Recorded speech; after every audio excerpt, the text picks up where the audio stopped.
O reflexo no vidro espelhado do elevador era impiedoso. Beatriz Santos ajustou a gola do blazer escuro, sentindo o tecido esticar-se desconfortavelmente sobre os ombros largos. Ali estava ela, 34 anos, negra, obesa e uma das analistas mais brilhantes da Futuro Global Consultoria. E, no entanto, naquele cubo de vidro ascendente, sentia-se reduzida a uma silhueta que ocupava demasiado espaço, um ponto escuro num mar de fatos cinzentos e caras pálidas. A porta abriu-se no 15º andar, libertando o ar carregado de perfume caro e ambição velada. O Open Space da Futuro Global era um prodígio de design moderno. Vidro, aço escovado e uma vista panorâmica sobre o Tejo que faria qualquer um sentir-se no topo do mundo. Qualquer um, talvez, exceto Beatriz. Enquanto caminhava para a sua secretária, sentiu os olhares. Não eram hostis, não abertamente. Eram olhares rápidos, avaliativos, aqueles que a acompanhavam desde a infância em Chelas até este pináculo corporativo em Lisboa. Olhares que mediam seu corpo antes de sequer considerarem a sua mente. Bom dia, Beatriz. Pronta para a batalha? A voz era melíflua, mas com um travo metálico. Vasco Vasconcelos materializou-se ao seu lado, impecável no seu fato italiano, o cabelo louro perfeitamente penteado, um sorriso que nunca chegava aos olhos azuis e frios. Ele era o seu oposto em tudo. Branco, magro, convencionalmente atraente, vindo de uma família cujo nome abria portas que ela tivera de arrombar. E era o seu único rival para a cobiçada promoção a diretora de projetos. Bom dia, Vasco. Sempre pronta para o trabalho, respondeu Beatriz, a sua voz mais firme do que se sentia. Sentou-se, o seu corpo preenchendo a cadeira ergonômica, e ligou o computador, o ecrã a iluminar pilhas de relatórios e gráficos. A manhã passou numa névoa de e-mails, chamadas e a preparação para a reunião semanal de estratégia com o Dr. Rui Almeida, o diretor-geral. Foi nessa reunião que a bomba caiu. Como sabem, começou o doutor. Almeida, um homem na casa dos 50, com um ar de autoridade polida, a posição de diretor de projetos está aberta. Após uma análise cuidada, reduzimos a escolha a 2 candidatos excepcionais, a Beatriz e o Vasco. A decisão final será tomada dentro de 2 meses, com base no vosso desempenho e na apresentação de um projeto estratégico final. O ar na sala ficou denso. Beatriz sentiu um misto de euforia e pânico. Estava tão perto. Mas Vasco sorria. Um sorriso que não augurava nada de bom. Ela viu o Dr. Almeida olhar de um para o outro. O olhar demorou-se um pouco mais em Vasco, um brilho de reconhecimento? Afinidade? Beatriz engoliu em seco. A batalha tinha começado. Os dias seguintes foram uma dança cuidadosa sobre brasas. Beatriz mergulhou no trabalho. As suas análises eram impecáveis, as suas projeções certeiras. Mas Vasco jogava um jogo diferente. Beatriz, querida, cuidado com esses pastéis de nata na tua secretária, disse ele um dia com uma falsa preocupação em frente à máquina de café. Temos de manter a imagem da empresa, não é? O comentário foi baixo, mas várias cabeças viraram-se. Beatriz sentiu o rosto arder, mas forçou um sorriso neutro. Obrigada pela preocupação, Vasco, mas a minha competência não se mede em calorias. Ele riu, mas os seus olhos eram gelo. Era apenas o começo. Começaram a desaparecer e-mails importantes da sua caixa de entrada. Reuniões informais eram marcadas em cima da hora, em locais onde ela se sentia desconfortável. O ginásio corporativo, bares da moda onde era a única mulher negra e gorda. Vasco era sempre o centro das atenções, charmoso, enquanto ela ficava num canto, sentindo-se um peixe fora de água. Joana, achas que estou a ficar paranoica? Perguntou Beatriz um dia, durante o almoço com a sua única aliada no escritório. Joana Pereira, uma analista júnior de ascendência chinesa, era perspicaz e tinha sofrido a sua própria quota de exotismo corporativo. Paranoica. Bia, o Vasco está a jogar sujo, respondeu Joana, mexendo na sua salada. Ouvi-o a sugerir ao pessoal da TI que o teu computador talvez precise de uma verificação de segurança extra. E ontem, na reunião a que não foste convidada, ele apresentou aquela tua ideia sobre a expansão para os mercados africanos como se fosse dele. O coração de Beatriz afundou-se. Era pior do que imaginava. Não era apenas preconceito passivo, era sabotagem ativa. Mas como é que ele acha que se vai safar? Ele conta que ninguém te vai defender, disse Joana, a sua voz séria. Ele conta que entre um homem branco e charmoso e uma mulher negra e gorda, o Dr. Almeida vai sempre inclinar-se para o lado seguro. Ele está a usar os preconceitos de toda a gente contra ti. Essa noite Beatriz mal dormiu. As palavras de Joana ecoavam na sua mente. Lembrou-se da sua avó cabo-verdiana, uma mulher forte que lhe dizia sempre, minha filha, Corpo canada, é mente que te manda. Minha filha, o corpo não é nada. É a mente que manda. Mas seria a sua mente suficiente para lutar contra um sistema que parecia desenhado para derrubar? A dúvida corroía. Talvez Vasco tivesse razão. Talvez ela não pertencesse àquele mundo. Mas ao amanhecer, com o sol a nascer sobre os telhados de Lisboa, algo mudou. A dúvida deu lugar a uma raiva fria. Não, ela não ia desistir. Trabalhara demasiado, sacrificara demasiado. Aquela promoção era sua por direito, por mérito. Ia lutar por ela, não apenas por si, mas por todas as outras Beatrizes que viriam a seguir. Com a ajuda de Joana, Beatriz começou a contra-atacar, não com as armas de Vasco, mas com as suas. Documentou tudo. Guardou cópias de todos os e-mails importantes em servidores pessoais.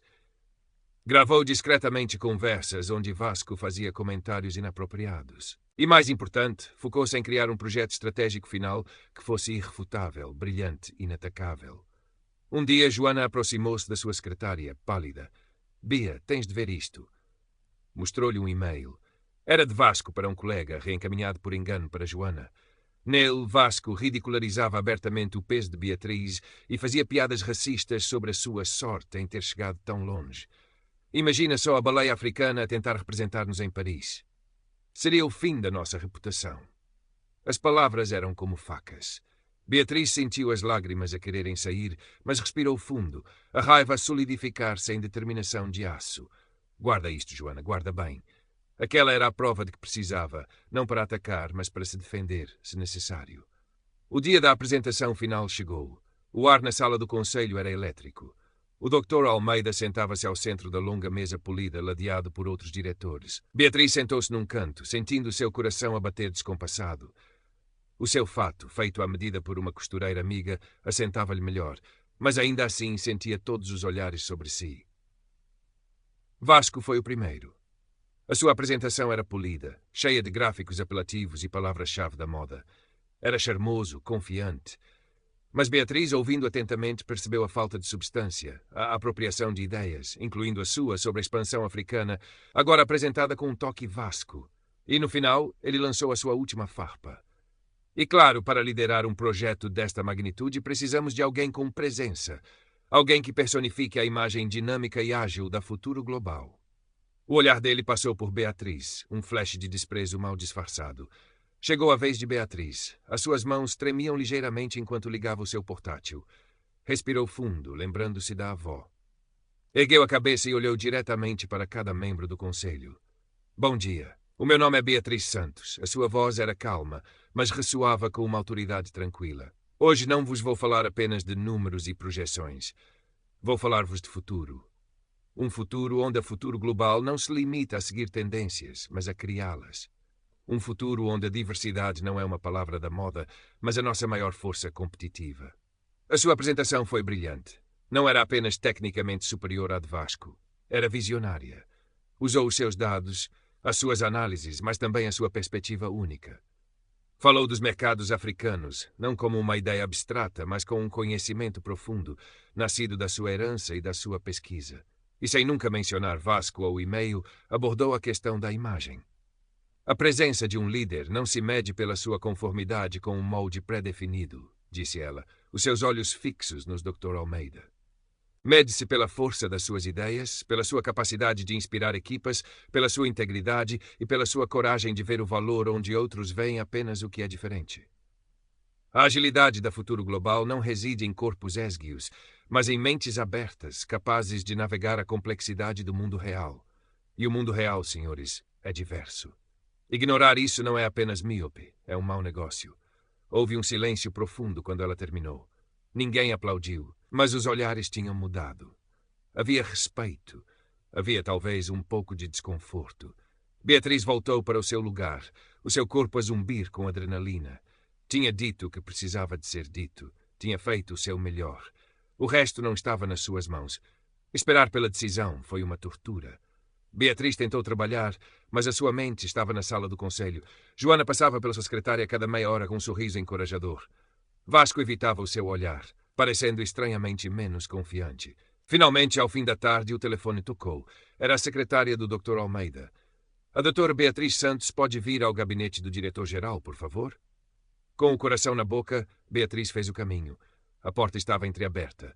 O Dr. Almeida estava de pé junto à janela a olhar para o Tejo. Beatriz, entre, por favor. Sente-se. O seu tom era sério. Beatriz sentou-se na cadeira em frente à sua secretária maciça.